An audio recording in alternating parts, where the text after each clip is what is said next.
17-കാരി മകളെ ഉപയോഗിച്ച് മൈമുനയുടെ പണം തട്ടാനുള്ള ശ്രമമായിരുന്നു. ഡേറ്റിംഗ് ആപ്പിലൂടെ യുവാവുമായി പരിചയം സ്ഥാപിച്ചു.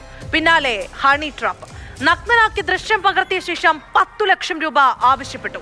പണം നൽകാതെ യുവാവ് നേരെ വിവരം പോലീസിൽ അറിയിച്ചു. അതോടെ മൈമുനയുടെ പദ്ധതി പാളി. ചക്രക്കലിൽ പണം വാങ്ങാനെത്തിയ മൈമുനയെയും കൂട്ടാളികളെയും ഉടൻ തന്നെ പോലീസ് അറസ്റ്റ് ചെയ്തു.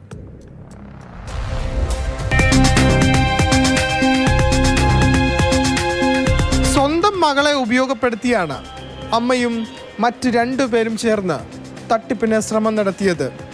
ഡേറ്റിംഗ് ആപ്പ് വഴി ഹണി ട്രാപ്പിൽപ്പെടുത്തി പണം തട്ടാനായിരുന്നു ശ്രമം. തന്ത്രപൂർവം പ്രതികളെ യുവാവ് നാട്ടിലെത്തിച്ച ശേഷം പോലീസിൽ വിവരമറിയിക്കുകയായിരുന്നു. കാഞ്ഞങ്ങാട് സ്വദേശിയായ മൈമുന, 17-കാരിയായ മൈമുനയുടെ മകൾ എന്നിവർക്ക് പുറമെ ഇബ്രാഹിം, നജ്മുൽ അർഷാദ്, AK അബ്ദുൽ കലാം തുടങ്ങിയവരാണ് അറസ്റ്റിലായത്. ഡേറ്റിംഗ് ആപ്പ് വഴിയാണ് 17-കാരി യുവാവിനെ പരിചയപ്പെടുന്നത്. കെണിയിൽപ്പെടുത്തണമെന്ന ഉദ്ദേശത്തോടെ പെൺകുട്ടി യുവാവുമായി അടുത്തു. തുടർന്ന് യുവാവിനെ കാഞ്ഞങ്ങാട്ടെ വീട്ടിലേക്ക് വിളിച്ചു വരുത്തി. അവിടെ വെച്ച് യുവാവിന്റെ നഗ്ന ചിത്രങ്ങൾ പകർത്തി. സംഘത്തിൽ പെൺകുട്ടിയുടെ മാതാവടക്കം 4 പേരാണ് ഉണ്ടായിരുന്നത്. ചിത്രങ്ങൾ പുറത്തുവിടുമെന്ന് ഭീഷണിപ്പെടുത്തിയ സംഘം യുവാവിനോട് 10 ലക്ഷം രൂപ ആവശ്യപ്പെട്ടു. സ്വദേശമായ കണ്ണൂർ ചക്കരക്കല്ലിലെത്തിയാൽ പണം തരാമെന്ന് യുവാവ് അറിയിച്ചു. ഇതനുസരിച്ച് സംഘം വീട്ടിലെത്തിയ സമയം പോലീസിനെ വിവരമറിയിക്കുകയായിരുന്നു. പോലീസ് എത്തി 4 പേരെയും കസ്റ്റഡിയിലെടുത്തു.